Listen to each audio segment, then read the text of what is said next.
I want to talk to you about the Democrats in a moment, but I just have to also bring up this disturbing trend that we are seeing among some in the far left, and it's that people, particularly in the far left, are supporting violence. We saw this play out last year when Donald Trump was nearly shot dead on stage in Butler. People on the left were in tears that he wasn't killed on live television. There are people who truly believe that Luigi Mangione is a hero for allegedly killing Brian Thompson, the CEO of United Healthcare. And we've seen people setting Teslas on fire and openly calling for figures like Donald Trump and Elon Musk to be killed. Now, a new report has found that this disgusting trend is actually growing, particularly among those on the left. The Network Contagion Research Institute found growing support for political violence, and the report found 38% of respondents said it would be at least somewhat justified to murder Donald Trump. 31% said the same about Elon Musk.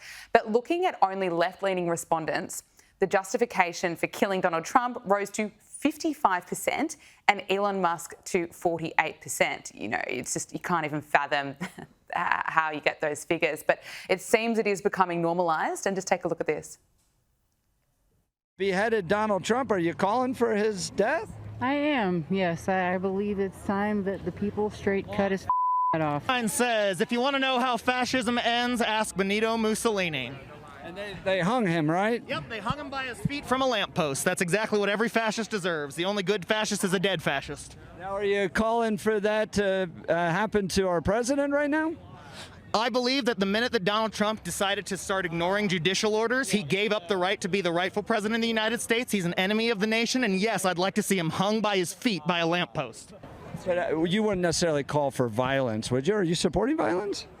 I think there's the people in power, that's all they're going to listen to at this point. I feel like we've done the rallies, we've done all these things, and they don't listen, and that was something that finally got people to listen. You know, watching that goes exactly to your point that you can't speak for all Americans when you hear from people like that. But it is so disturbing, it is so sick, so effed up. Why are we seeing this become normalised? Why are we seeing this trend actually growing? Well, I do think that was being very much hyped in the media because all of these rallies, actually, if you go to them, two things. One, it's being hyped, and two, very interesting. So many of the signs look similar, and there's so many backpacks that are very similar. And then I've seen actually networks on the right interviewing some of these people, like, what exactly do you mean by a fascist? And they've got no idea. Right. They don't have it's just rhetoric. They don't have ideas. But also, importantly, Gabriella, the disturbing part is they're being funded by someone. And 5 of these people they interviewed in a row had a piece of paper and they said, oh, it's what it said on the paper they gave us. So they're being paid and they're being given paper. And then also, I'd just like to make a point here, though. This is on the left. Now, when the right disagreed with things like Bud Light had this transgender Mulvaney, a promotion, it was all going transgender. What did the right do? The right boycotted Bud Light. You didn't see the right burning down Bud Light factories or burning Bud Light in the shop stores. It was just a boycott. Everybody has their right to protest, so just boycott if you don't like it. And last but not least, Gabriella, something that's rather actually idiotic and pathetic, if you ask me, is this burning of Teslas. First of all, very few people would have probably bought a Tesla. Right, there were probably people on the left that bought them, and secondly, if they're burning them, that's bad for the environment, and they're all leftists. Well, you know, that's just hypocrisy, isn't it? But that's nothing new from the left, and disgusting to just see those kind of comments. It's still shocking, even though it shouldn't be, because we've seen this kind of support for violence for such a long time now. But it still disturbs me every time I see people openly calling for it. But I want to talk about the Democratic Party. According to CNN, they have found fresh life in Bernie Sanders. I'm not even kidding. This is the headline. Bernie Sanders' message of resistance finds fresh life as Democratic Party searches for direction.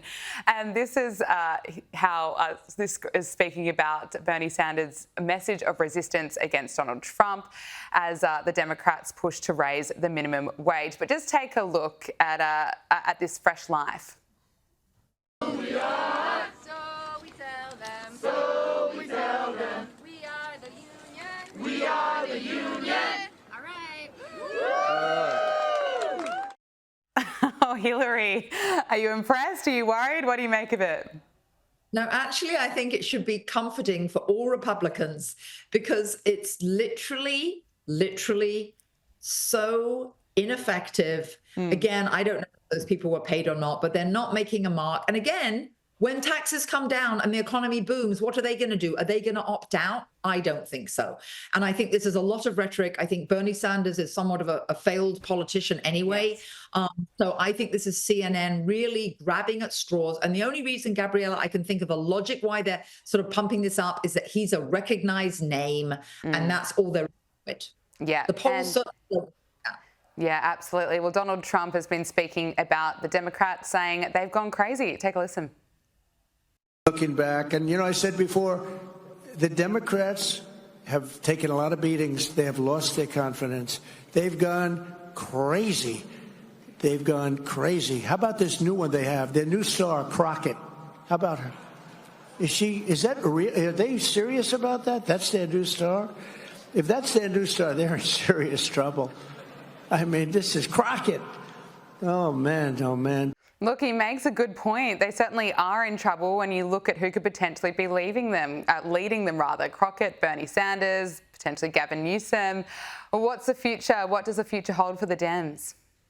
Well, actually, it's interesting when you raise the issue of Gavin Newsom. He has this new podcast, and he's interviewing people from the left and the right, like even from the right, like Steve Bannon. I think he's trying to go center stream because I think he wants to make a bid. He actually I believe it was with Joe Rogan, with somebody. He obviously has people that he thinks are going to poll bring in big numbers and poll well.